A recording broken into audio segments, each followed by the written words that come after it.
Apoio. Gravação iniciada, presidente. Tá pelo OABV, né? OABB. Isso, OBS. OBS. Ok. Então, vamos retomar o julgamento dos processos. Ainda continuando os processos que foram solicitados preferência em razão de sustentação oral. O próximo é o item 266 da pauta. A empresa é First. O Dr. Jefferson Borges irá fazer a sustentação oral. Por favor, apoio e convoque o Dr. Jefferson. Ok, presidente.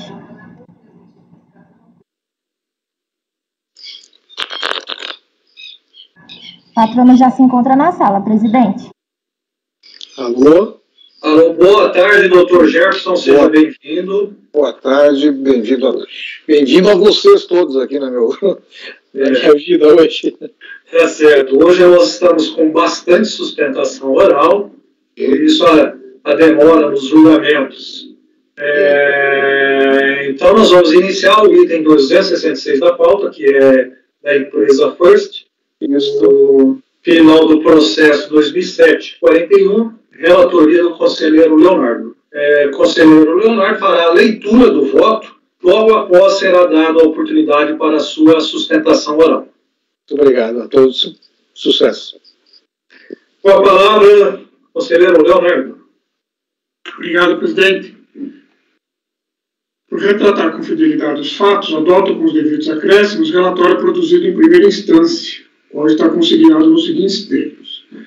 Retorno o presente processo a esta delegacia de julgamento após proferida decisão consubstanciada no acordo 3201-00435 da segunda Câmara, primeira turma ordinária da terceira sessão de julgamento do CARF, para que outra decisão seja proferida, uma vez que referido processo foi objeto de declaração de nulidade a partir da decisão de primeira instância em face do disposto no inciso 2 do artigo 59 do decreto 7235. O acórdão, ao início qualificado, sustenta a declaração de nulidade em síntese nos seguintes aspectos. Não relato no âmbito da decisão de primeira instância de forma precisa da capitulação legal referente à multa de ofício nos termos do auto de infração. Não enfrentamento no que respeita à multa de ofício e ao juros de demora com base na taxa Selic. Encontra-se ainda no acórdão da segunda instância o seguinte, abre aspas, em derradeiro sugiro que também a decisão de primeira instância tecesse comentários a respeito da resolução CAMEC 06 de 20 de dezembro de 2002, referenciada no auto de infração, fecha aspas. Coloca-se a apreciação do litígio instaurado contra a exigência de direitos antidumping acrescidos de juros moratórios e multa de ofício. Referidos os direitos incidiram sobre importações registradas no período compreendido entre 3 de dezembro de 2003 e 4 de novembro de 2004, conforme as declarações de importação indicadas na peça acusatória, de cujo teor se fez constar a mercadoria classificada no código NCM 07115100, descrita como sendo tambores contendo cogumelos, adicionados em outras substâncias destinadas a assegurar transitoriamente sua conservação. A exigência interna decorreu de procedimentos fiscais, dos quais se concluiu que a mercadoria importada era originária da República Popular da China, e que, portanto, estava sujeita aos direitos antidumping. Relativamente à origem da mercadoria, fator essencial à exigibilidade dos direitos de que se trata, procedimento adotado pela fiscalização aduaneira em conjunto com o Ministério das Relações Exteriores buscaram, na teor dos documentos incertos, nos autos comprovar a inidoneidade dos certificados de origem que instruíram o despacho de importação. Houve decisão proferida pela Delegacia Regional de Julgamento, a qual julgou improcedente a impugnação. Desta decisão, como dito, foi interposto recurso voluntário, tendo a primeira turma, a segunda Câmara, a terceira sessão do CARF, por unanimidade de votos, anulado a decisão de primeira instância da DRJ, através do acórdão 32.100.435, de 29 de abril de 2010. O processo retornou à Delegacia de Julgamento de Florianópolis, a qual proferiu a decisão ora recorrida, que julgou improcedente a impugnação e apresenta a seguinte emenda, eu a transcrevo. O recurso voluntário da recorrente foi interposto de forma hábil e intempestiva, contendo em breve síntese os seguintes argumentos. Nulidade do lançamento em razão da sua manifesta impropriedade, especialmente por inexistência de justa causa, pois não infringiu os dispositivos legais citados no auto de infração. Importou cogumelos agáricos classificados na tarifa externa comum no Código 0711-5100, sendo que afronta a portaria ministerial número 20, de 2 de janeiro de 98, não tem como prosperar, uma vez que referida portaria não trata das mercadorias importadas, então somente fixa direitos antidumping às importações de cogumelos conservados, classificados nas posições 0711-9000 e 2003-1000 do NCM. A autoridade fiscal fundamenta suas pretensões em uma portaria ministerial que não se aplica às mercadorias por si importadas. A resolução CAMEC 6, de abril de 2002, não guarda nenhuma relação com o fato acusado pela autuação. A obrigatoriedade do lançamento de ofício, nos termos do parágrafo único do artigo 142 do CTN, há de estar regrada pelos princípios da legalidade, moralidade e eficiência. A imprecisão na descrição e enquadramento legal leva à nulidade do lançamento. Também falhou a autoridade fiscal na ausência de capitulação legal referente à multa de ofício, manifestando-se a este respeito e corrigindo tal falta por meio inadequado, qual seja, segundo acordo de primeira instância. A atividade de lançamento é inteiramente vinculado, não podendo se afastar da legalidade. O auditor fiscal, no presente caso, sequer relatou de forma precisa a capitulação legal referente à multa de ofício, não podendo o auto de infração ser corrigido por meio de acordo. A omissão de requisitos essenciais enseja a nulidade do lançamento quando cercear o direito de defesa do contribuinte. Os cogumelos objeto do processo são impróprios para consumo, registrados sobre a NCM 0711-5100. Classificação esta também adotada pelos agentes fiscais. Diante do fato incontroverso, inexiste afronta à portaria ministerial 20 de janeiro de 98, não tendo como prosperar as pretensões dos agentes fiscais, uma vez que referida portaria ministerial não trata das mercadorias importadas, e tão somente fixa direitos antidumping às importações de cogumelos conservados classificados nas posições 0711-9000 e 2003-1000 do NCM. As mercadorias importadas são originárias da Malásia, embarcadas em Singapura. Na importação selecionada para o Canal Vermelho, exatamente como ocorreu no presente caso, há, além da conferência documental, a conferência física da mercadoria, seguindo então ao desembaraço aduaneiro. Ocorreu a homologação tácita entre a mercadoria ter sido selecionada para o Canal Vermelho. A fiscalização não trouxe aos autos provas concretas de que as mercadorias importadas pela recorrente seriam chinesas. Apresentou resposta a todas as intimações que recebera, dentre elas, notadamente o certificado de origem das mercadorias, certificando que os cogumelos são originários da Malásia. Os BLs emitidos demonstrando como porto de origem Singapura. As assinaturas dos certificados de origem foram reconhecidas como autênticas. O CPC, aplicado ao caso subsidiariamente ao CTN, rege a validade dos documentos públicos ou privados. Não é porque a autoridade fiscal alega que os documentos seriam falsos ou fraudulentos que estes assim se tornam. Não há nenhuma declaração oficial de falsidade a respeito destes.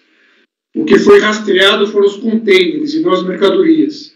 Em Xiamen, China, não foram emitidos nenhum BL, porque não houve embarque de mercadorias no porto de Xiamen. Para justificar dita operação fraudulenta, a fiscalização se apoia nas ordens de embarques, documentos emitidos em Xiamen, China, pelo transportador MOL, que demonstram apenas ordens de embarque que deram cobertura ao transporte dos contêineres, gerando a confusão entre contêiner e mercadoria. Estas 6 ordens de embarque se referem aos contêineres e não às mercadorias, cogumelos. A empresa transportadora MOL informou que os contêineres saíram vazios de Xiamen, China. O regulamento aduaneiro determina que o BL, conhecimento de embarque, sempre prevalece em relação à ordem de embarque. Não há, no presente caso, configuração de crime, visto que inexiste conduta delituosa, uma vez que não houveram atos dolosamente praticados visando evasão de tributos ou qualquer outro crime que imagine as autoridades, sendo indevida representação fiscal para fins penais. Devem ser enfrentadas a multa de ofício e juros de mora com base na taxa Selic, que é inconstitucional e ilegal o cálculo de juros moratórios com base na Selic. A multa aplicada possui caráter confiscatório. A manutenção da exigência fiscal irá aniquilar com suas atividades, o que fere a sua função social e fere o princípio do não confisco, é o relatório.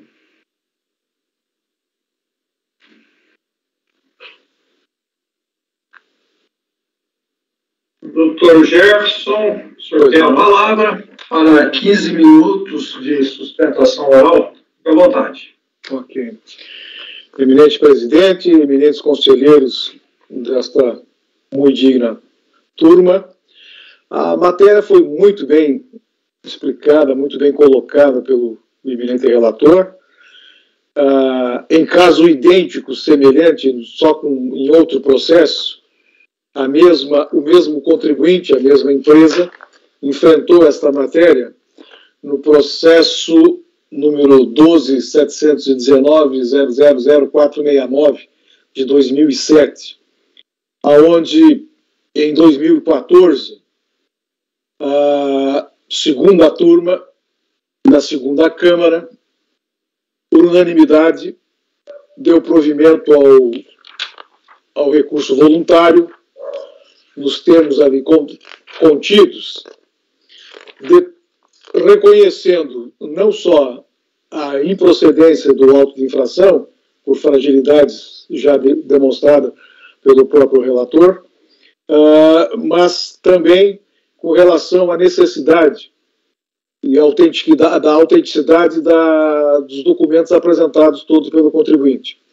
Note-se que os documentos apresentados foram todos validados pela Embaixada Brasileira, pela Embaixada da Malaya, certificados de produtores e do mercado comum existente entre os dois países. O julgamento foi realizado dia 15 de outubro de 2014, no Acórdão 3202-001-366. Após esta decisão, em 2017, a Câmara Superior de Recursos Fiscais, enfrentando o recurso especial apresentado então pela Fazenda, naquele caso que é idêntico a este, também por unanimidade de votos, negou o provimento ao recurso da Fazenda, mantendo o recurso voluntário apresentado como provimento integral. Então, o que aconteceu é que naquele momento, naqueles anos de 2003 e 2004, quando ocorreram essas importações, a Malásia, um período anterior, não tinha produção, capacidade produtiva de exportação, mas a partir de 2003, bem antes da importação realizada, ela entra no mercado e começa a produzir e tem estabilidade. E isso veio aos autos, veio o certificado de produtor, veio... quer falar alguma coisa? Não? Veio os atestados foram feitos junto, o certificado de origem do exportador, ele é autenticado e certificado, inclusive pela Embaixada Brasileira, como verdadeiro da documentação. Então, essa questão de documentos falsos ou não falsos está encerrado, porque está comprovado a licitude da documentação. Mais importante destacar que toda essa mercadoria chega no Brasil pelo canal e é parametrizada pelo canal vermelho. Ora, no canal vermelho são analisadas todas as questões documentais, físicas e etc., como os senhores bem conhecem o assunto. E foi liberado, sem problema nenhum. Mais tarde é que veio este auto de infração com essas alegações. O contribuinte cumpriu com todas as exigências, com todas as intimações realizadas pela Receita Federal, conforme bem colocado e destacado pelo eminente relator. Há nos autos provas fortes, contundentes e incontroversas, até a vênia, com relação à veracidade dos fatos. No entanto, a fragilidade do auto de infração, bem destacado também pelo eminente relator, nos conduz ao quê? Que a Receita Federal, o auditor, a autoridade fiscal, não conseguiu comprovar aquilo que lançou no auto de infração, ou seja, não há fraude, não há subfaturamento, não há hiperfaturamento, não tem dano ao erário nenhum, os impostos foram recolhidos. O que houve foi uma má interpretação no momento em que realmente acontecia a mudança. A entrada no mercado, há pouco tempo, da Malásia como exportador de cogumelos, não sujeito ao dumping, e, portanto, não está sujeito à lei antidumping, e muito menos ser autuado por algo que efetivamente não se aplica na espécie do contribuinte. Por por isso é que eu peço hoje aqui que os senhores, após a toda a análise, votem no sentido de dar provimento ao recurso voluntário, em sua totalidade, e eu já peço desculpa porque não sou chegado à informática nem nada, e me recuperei há pouco do Covid aqui, então ainda estou meio panzinho aqui da coisa. Desejo sucesso a todos, um prazer imenso, vocês não têm ideia do prazer em ver alguns conhecidos como o conselheiro Pedro e tal, que eu já conheço pessoalmente antes de Covid, mas a gente poder estar vivo e falando hoje é o melhor prêmio que eu poderia receber. Muitíssimo obrigado a todos, aguardo a decisão de vossas senhorias. Obrigado, doutor. Desejamos plena recuperação, sem qualquer sequela, é o mais importante. Né? É verdade. Favor, Leonardo, voto. Ô, Leonardo, antes aí, você tem os autos do processo? Você baixou o processo? Não baixei na pasta, está lá só no e-processo. Ah, tá, porque eu não estou conseguindo abrir o e-processo aqui.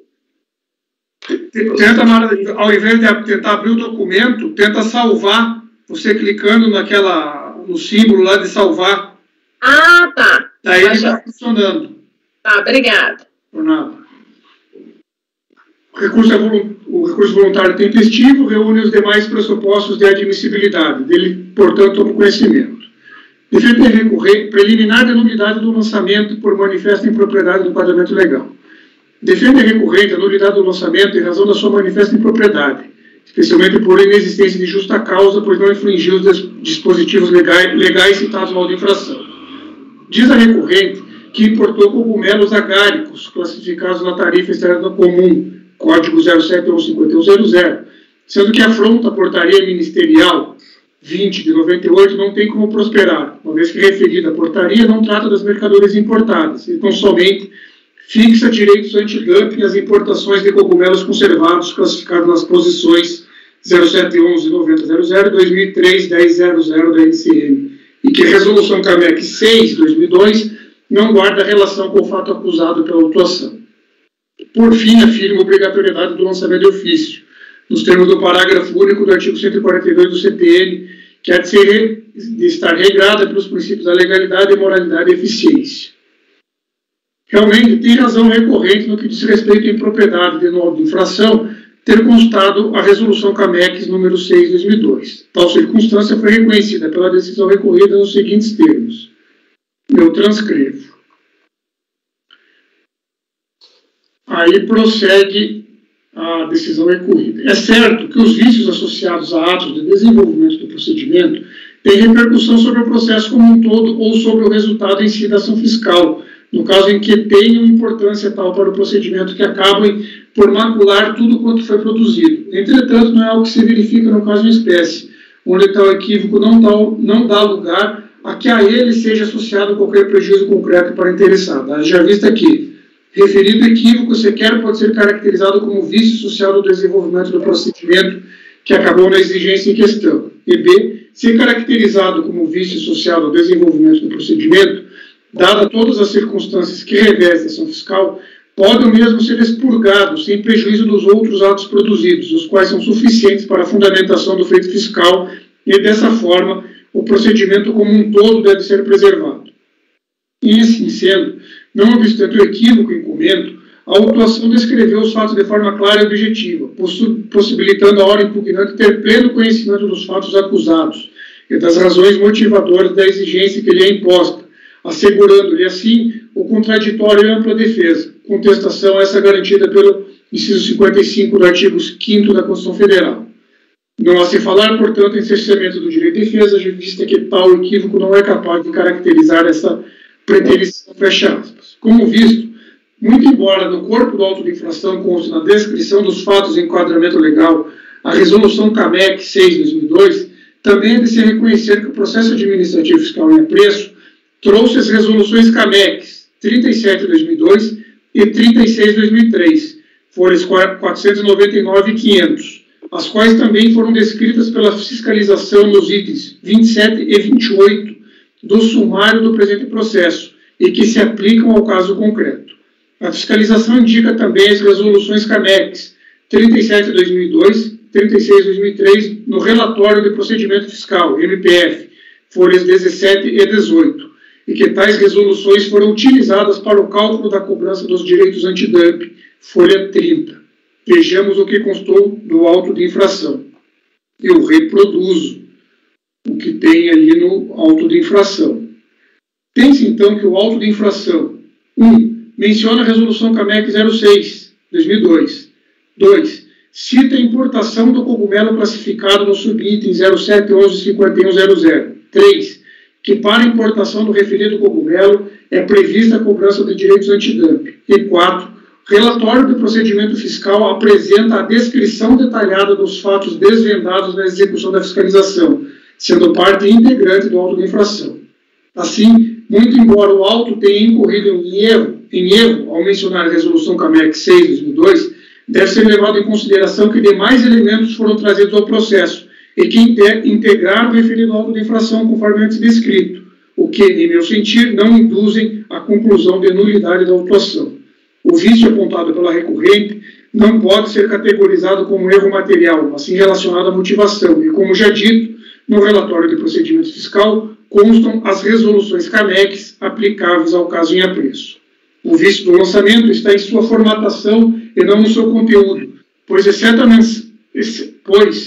menção à resolução CAMEC 6/2002, os demais requisitos essenciais ao lançamento, como a descrição dos fatos e demais elementos instrutórios da autuação, estão corretos e pautados no relatório de procedimento fiscal integrante do auto de infração. Em linha com o posicionamento adotado, cito o precedente do CARF. Transcrevo. Assim, é de se rejeitar a preliminar. Preliminar de nulidade da multa por ausência de capitulação legal, correção através da decisão recorrida.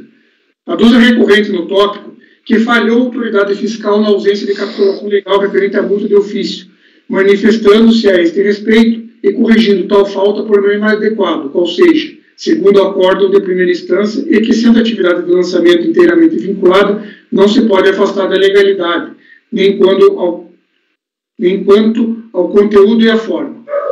Conclui com a tese de que o auditor fiscal, caso sequer relatou de forma precisa a capitulação legal referente à multa de ofício, não podendo o auto de infração ser corrigida por meio de acordo. E procede ao argumento recursal. Do auto de infração constou a aplicação do contido no artigo 7º da Lei 9.019/95, o qual, no inciso 2 do parágrafo 3º, traz a aplicação da multa de ofício de 75%. Tal redação foi dada pela medida provisória 135, de 30 de outubro de 2003, artigo 63, convertida na Lei 10.833, artigo 79. Trouxe o auto de infração, eu reproduzo o que constou. Correta a decisão recorrida ou consignada, abre aspas, com referência à multa de ofício, outra não é a sorte desse julgador, senão o enveredar em processo igual para falar sobre o juro de mora. Já vista que interessado não faz também em relação a esta matéria, é razão de direito, de fato, para sustentar seu pedido de cancelamento. Sendo assim, vale para a multa de ofício explicitada para o juro de mora, para com isso afirmar que a norma disposta no inciso 2 do parágrafo 3º do artigo 7º da Lei 9.019, com a redação dada pela Lei 10.833, dá amparo à sua exigência no âmbito do direito antidumping. A infração relacionada ao correto enquadramento legal da multa, nada a definir no tema, rejeite-se preliminar. Defende a recorrente que na importação selecionada para o Canal Vermelho, exatamente como que ocorreu no presente caso, há a conferência documental, conferência física da mercadoria, seguindo então o desembaraço aduaneiro, o que em seu entendimento implica na ocorrência da homologação tácita. O entendimento de que quando a mercadoria importada é parametrizada, seja para o canal verde, amarelo ou vermelho, é possível que seja realizada a revisão aduaneira, não ocorrendo, portanto, a homologação evitada pela recorrente. Aduaneira, procedimento fiscal realizado dentro do prazo decadencial de tributo sujeito à homologação e, portanto, compatível com este instituto, mediante o qual se verifica, entre outros aspectos, a regularidade da atividade prévia do importador na declaração de importação em relação à apuração e ao recolhimento dos tributos e demais encargos. Neste sentido, são os precedentes a seguir colacionados. Eu trago aqui precedentes de relatoria do conselheiro Leonardo Araújo Branco, precedente do conselheiro Diego Diniz Ribeiro, precedente do conselheiro José Fernandes do Nascimento. Assim, nada a definir no tema. Prossegue recorrente com o argumento de que não é devida a exigência formalizada no auto de infração, pois não fora comprovado o cometimento de nenhuma infração. Mais uma vez, não procede a tese de defesa. Os direitos antidumping estão previstos no artigo 1º da Lei 9.019, regulamentada pelo Decreto 1602/95, cujos artigos 1º e 48 respectivamente dispõem. Transcrevo-os. A decisão recorrida tem-se os elementos que demonstram a procedência da autuação. Abre aspas. Quanto à origem da mercadoria submetida a despacho de importação, abundam nos autos provas que, somadas e conjugadas, produzem a convicção de que os cogumelos descritos pelo importador eram originários da China, a começar pelos certificados de origem que documentaram as importações despachadas pela autuada, cuja validade está comprometida pelo fato de não terem sido assinado pelo produtor da mercadoria. Dessas diligências, emergiram fatos cuja veracidade impugnante não foi capaz de afastar. Soube-se que a empresa MOL Brasil, agente do transportador disponibilizava ao importador na cidade de Xiamen, República Popular da China, contêineres vazios, que depois de abastecidos eram despachados para Hong Kong e Singapura, onde sofriam transbordo para serem posteriormente despachados para o Brasil. Os conhecimentos de embarque emitidos a partir dessas localidades omitiam o percurso anterior, entre Xiamen, Hong Kong ou Singapura.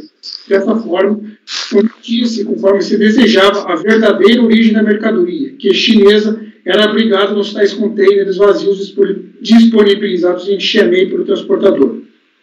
Os documentos fornecidos pela empresa MOL revelam essa estratégia ou esquema, e constitui prova irretorquível da infração dolosamente cometida pela autuada com o intuito de, abusivamente, continuar a praticar o dumping coibido pelo Brasil mediante a instituição dos direitos ora discutidos.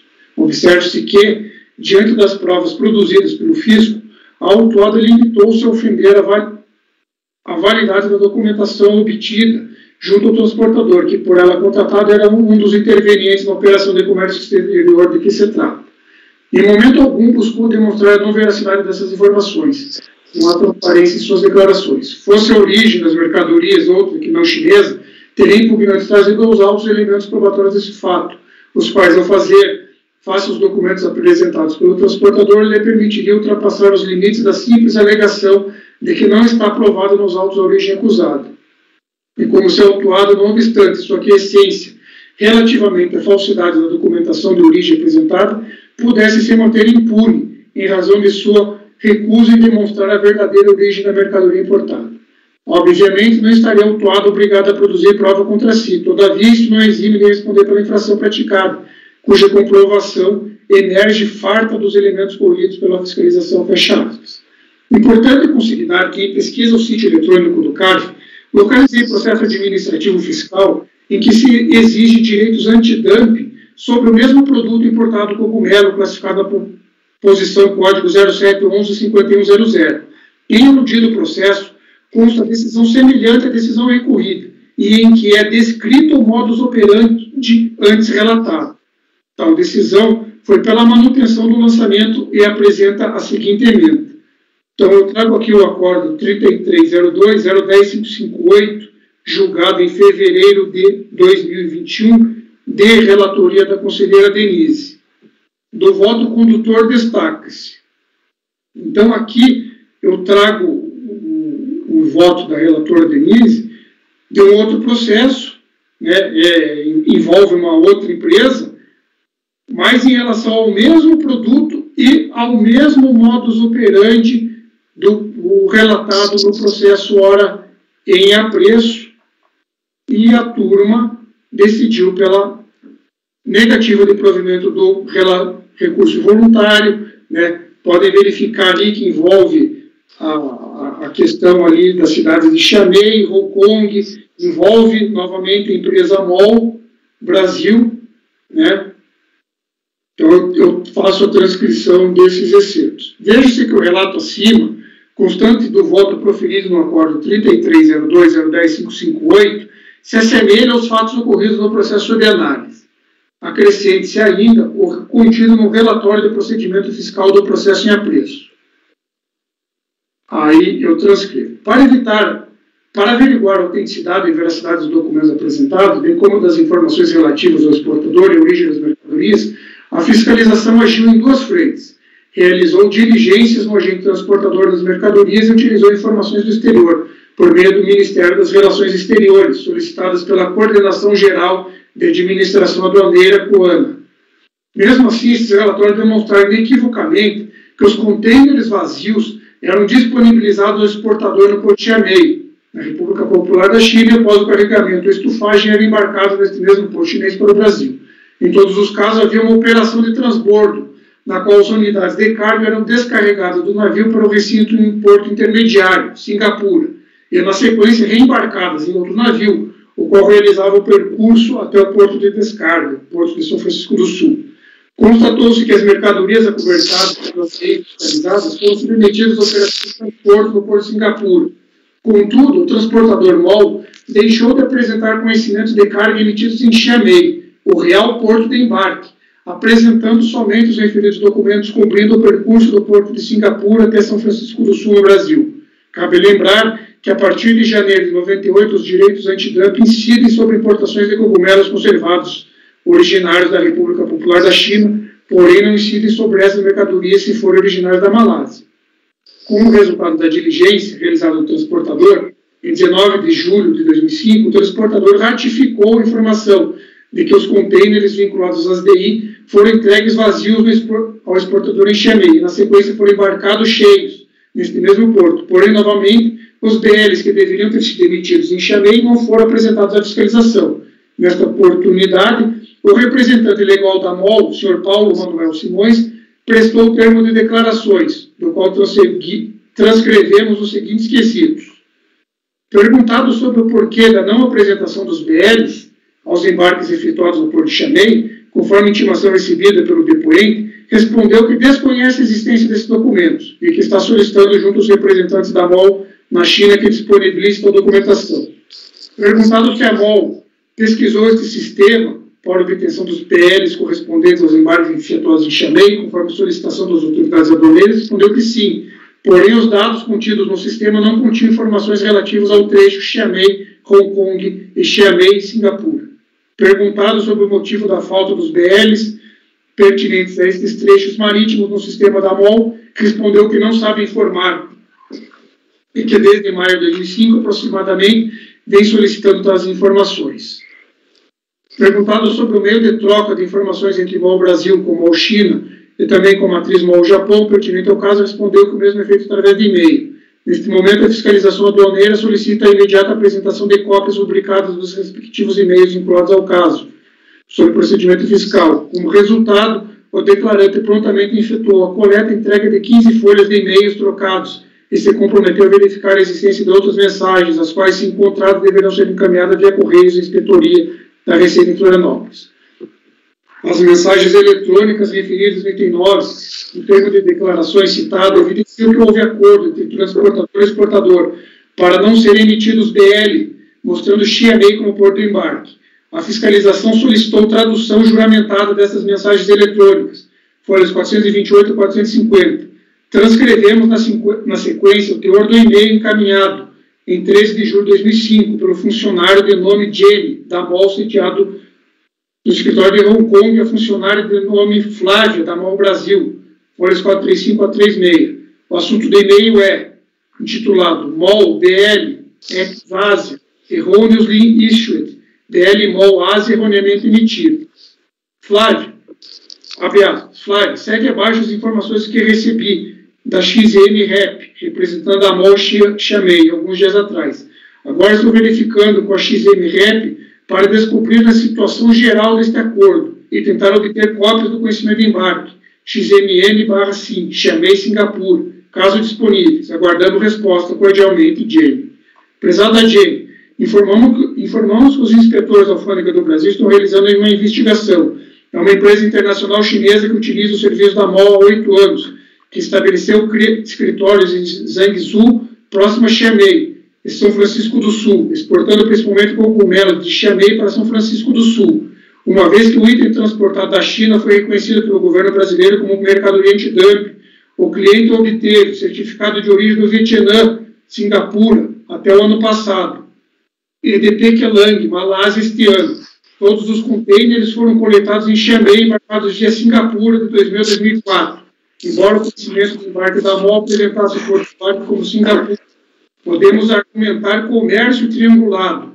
A alfândega solicitou conhecimento de embarque substitutivo, cordialmente, fecha aspas. Este e-mail revela o modus operandi da fraude, quando os direitos antidumping começaram a incidir sobre as importações brasileiras de cogumelos conservados de origem chinesa. Estratégias surgiram no sentido de não recolhermos.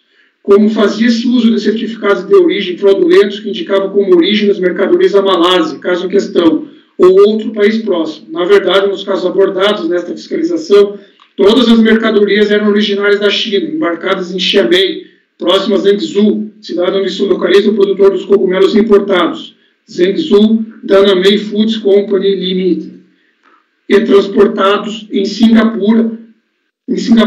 A pedido de seu cliente, a MOL deixava de emitir corretamente os BLs em Xiamen. Ele emitia os conhecimentos de carga somente a partir dos portos intermediários, no caso em questão Singapura.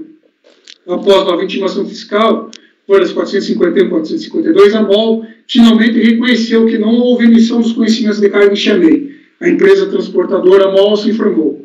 Abre aspas. Segue anexo cópia das ordens de embarque que deram cobertura ao transporte dos referidos contêineres do trecho Xiamen até Hong Kong e Singapura, onde ocorreram os transbordos para os navios que concluíram o transporte marítimo até o porto de destino final São Francisco do Sul, fecha aspas, folha 453.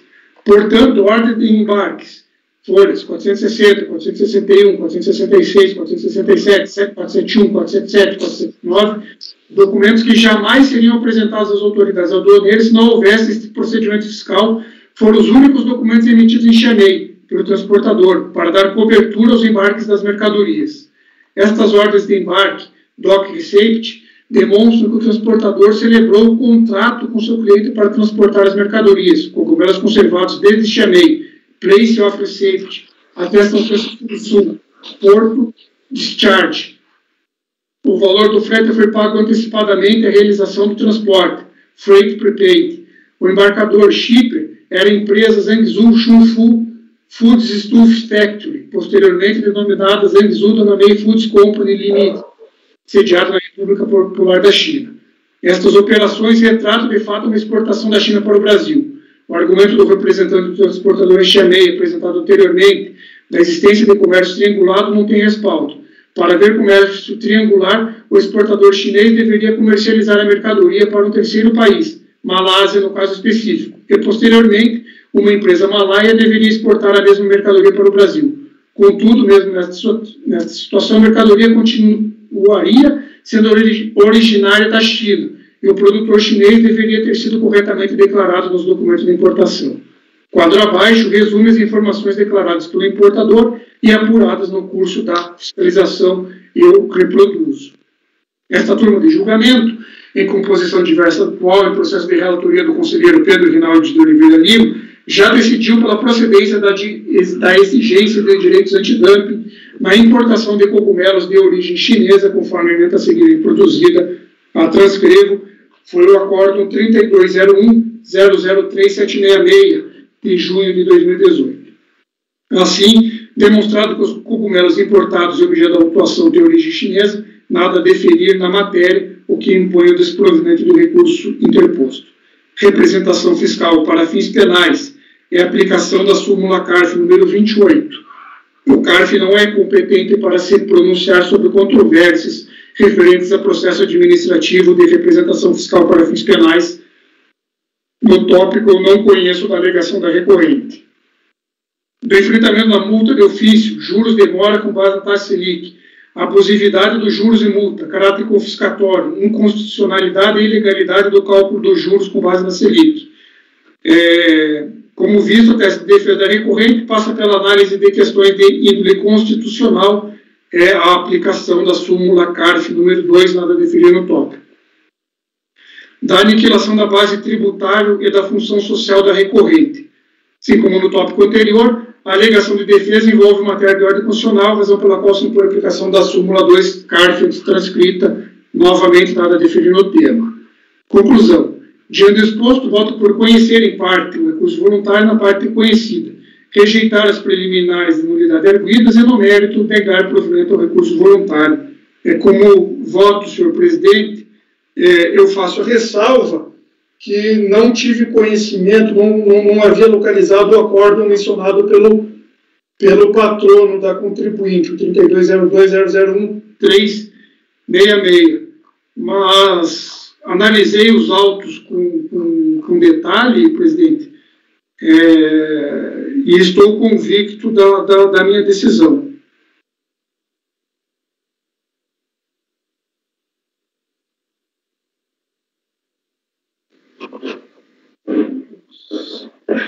Conselheiro Pedro pediu a palavra. Presidente, debate aqui, o caso é complexo, né? Eu pedi a palavra, sim, mas prometo ser rápido aqui. Agradeço por ter citado o acordo no qual fui relator. Obrigado, Toledo.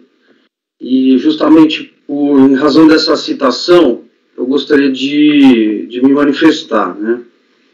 Primeiro, fazer um esclarecimento com relação à multa de ofício, né? No caso do acordo que eu fui relator, a gente cancelou a multa de ofício porque a fiscalização tinha aplicado a multa de ofício regular, que a gente conhece, né? A do artigo 44 da Lei 9.430. E os fatos geradores aqui eram de 2001. Então, na época, não havia multa de ofício específica, né, para antidumping. Então, como vocês sabem, né, existe uma corrente, uma análise, uma posição, né, de doutrina, e também na prática aqui, profissional, né, que diferencia, né, o direito tributário da questão antidumping, né? Então,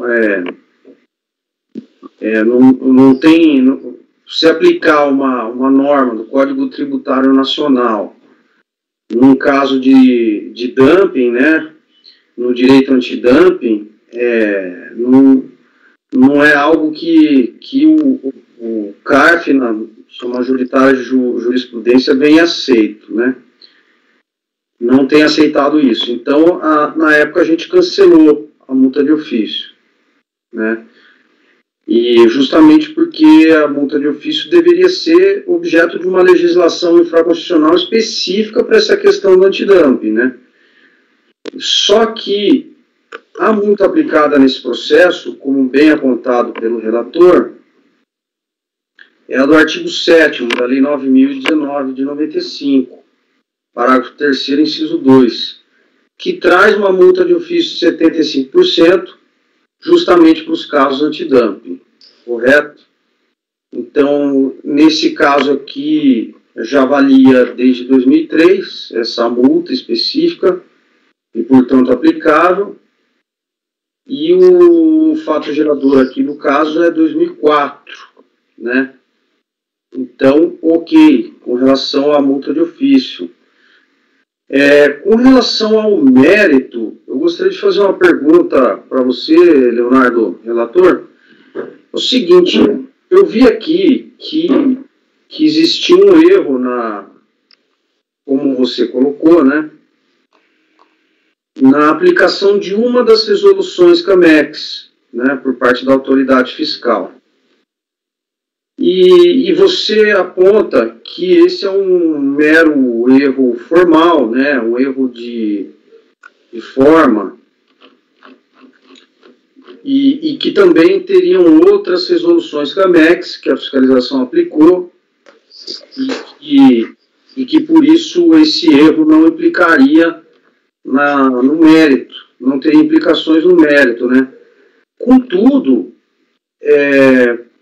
até onde eu votei aí na casa, e os acórdãos que eu conheço do CARF tratam as posições da CAMEX nos casos de dumping, né, como o verdadeiro mérito, como o verdadeiro direito da questão, né?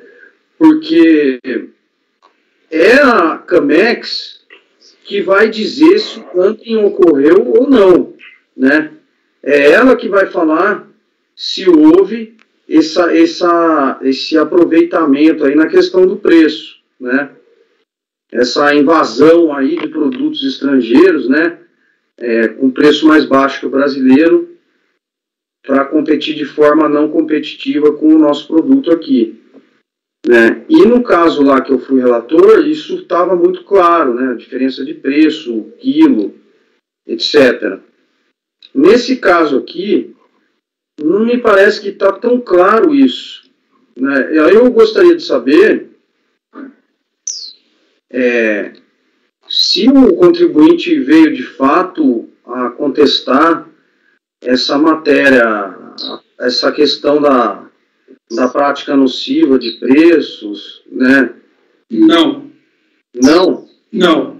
A contestação da recorrente em relação à aplicação da resolução, ela defende que o auto se fundamentou na aplicação da resolução CAMEX número 6/2002 e que esta resolução ela está inserida no corpo do auto e como esta resolução 6/2002 não se aplica ao caso, o auto seria nulo. Efetivamente, essa resolução 6/2002 ela não se aplica ao caso. Mas as outras resoluções que se aplicam ao caso, elas estão encartadas no processo, né? Elas estão, as resoluções a 36, deixa eu localizar aqui. Não, eu vi que você falou que tem outras, mas ainda está nesse ponto mesmo, que é o seguinte, Léo, caso ele tenha usado uma posição da CAMEX, porque é a CAMEX que vai dizer se houve o dumping. Não, né? As resoluções, as outras resoluções, elas dizem com claridade elas que confirmam a ocorrência do dumping. E a recorrente não questiona isso. Perfeito, porque nos casos de dumping, o que cabe a gente ver?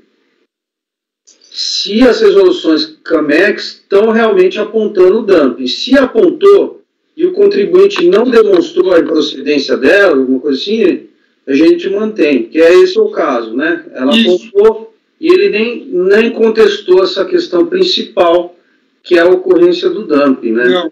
Ou a invalidade das resoluções. Isso, e nem contestou, também não houve contestação em relação à classificação fiscal do cogumelo. Isso. Está nessas resoluções que determinam o dumping. Tá, e perfeito. E essa resolução CAMEX, que está errada, ela não implicaria em um pedaço, um braço de operação? Porque, por exemplo, vamos supor, para a operação toda que foi autuada, né? A gente tem 4 resoluções CAMEX, né? Cada resolução define o preço que deveria ser praticado em cada operação, né? Se uma resolução cai, pode ser que caia uma parte da operação, entendeu? Um braço da operação. Não estaria comprovada a ocorrência do dumping em parte da operação. Eu tenho essa dúvida. Não, isso em nenhum momento isso foi alegado, conselheiro. Não foi alegado, né? Não. Tá. Obrigado. Okay.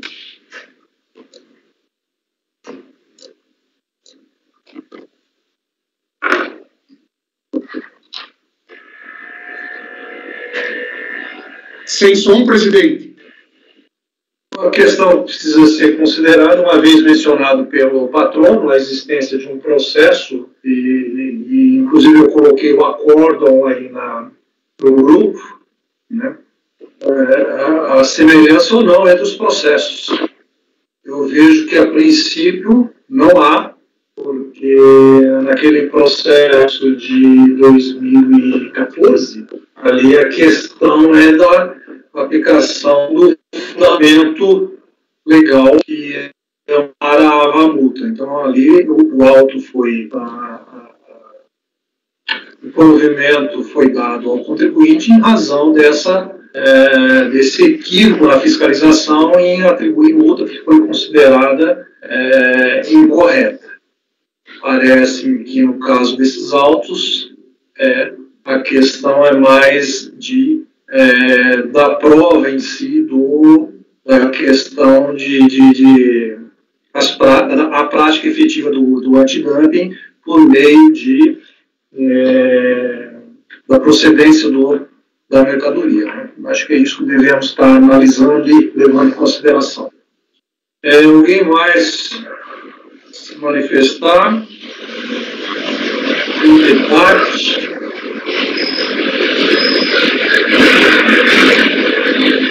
É isso? Aqui não foi, não. Podemos iniciar a votação? De minha parte, sim. Mara, Aduaneira, Arnaldo Aduaneira, alguma manifestação?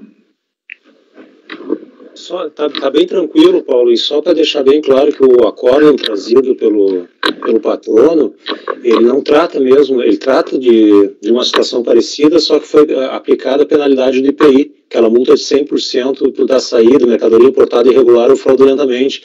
E chama a atenção que no início do voto do relator, ele diz o seguinte: com efeito, comprovou a fiscalização que as recorrentes instruíram declaração de importação com documentação contendo informações falsas, situação tipificada nos artigos transcritos.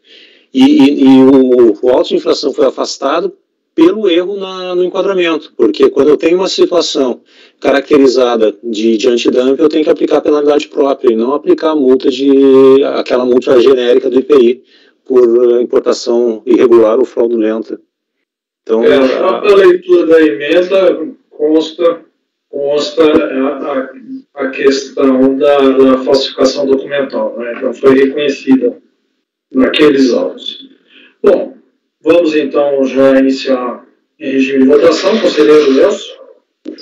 O modus operandi ficou muito bem demonstrado e comprovado, né? E ocorre, inclusive, parece que já é até um esquema montado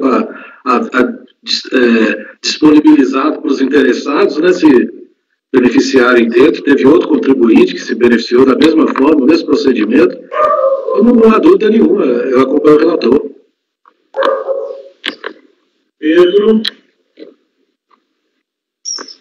Acompanho o relator. Mara. Essa triangulação de cogumelos da China é um caso já antigo e recorrente dentro da área aduaneira. Tanto é que foi feita uma investigação de origem só especificamente para cogumelos da China. E foi detectada que havia essa triangulação. E aí ficou bem claro no processo a existência da triangulação. E por isso eu vou acompanhar o relator.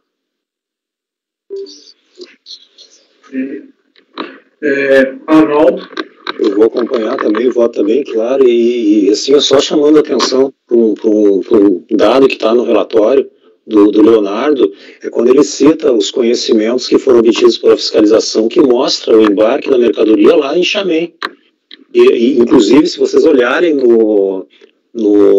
nesses documentos, um deles está na folha 460, ele tem lá dizendo que a mercadoria se trata de cogumelos.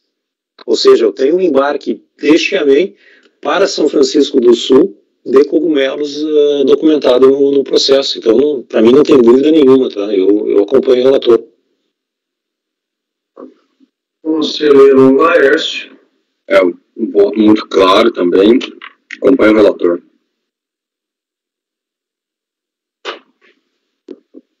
Márcio. Acompanhando o relator, confortável nos esclarecimentos. Eu acho que o ponto poderia ser mais atacado aqui é a questão de valoração aí de preço, né? E não foi. Então, todas as considerações trazidas aqui aos autos estão de acordo com a capitulação, a resolução CAMEX 37. Estou acompanhando relator. Eu também voto por acompanhar o relator. Leonardo, a questão do conhecimento parcial é só em relação à matéria representação fiscal para fins penais. Correto, presidente. Ok. Então, Não tem questões... Desculpa, não tem questões constitucionais também, Leonardo? Tem questões constitucionais também. Não, mas aí a questão constitucional... Nessa questão constitucional, não é aquela a gente acaba negando o provimento, né? Nega o provimento com base na aplicação da súmula, assim como na representação para fins penais também, né? Eu acho que nem precisaria constar do conhecimento parcial, já que as duas matérias se resolvem com a aplicação de súmula. Eu concordo também. Então fica pelo conhecimento integral e tá. Ok. Ok, presidente. Certo. Então, é por unanimidade de votos em rejeitar as preliminares de nulidade arguidas e, no mérito, negar provimento ao recurso voluntário. Este foi o item 266 da pauta, First SA, final do processo 2007-41. Agradeço a participação, Dr. Jefferson. Agradeço aos senhores conselheiros, desejando um ótimo dia, uma ótima semana. Tudo de bom para os senhores. Obrigado. Obrigado, doutor. Temos mais um item que é com sustentação oral, creio que é o último, o 280 da pauta. A patrona se encontra, né? Como? Tem 2 meus com sustentação oral. São patronos diferentes. Quais? É o 279 e 280. Sim, são os próximos.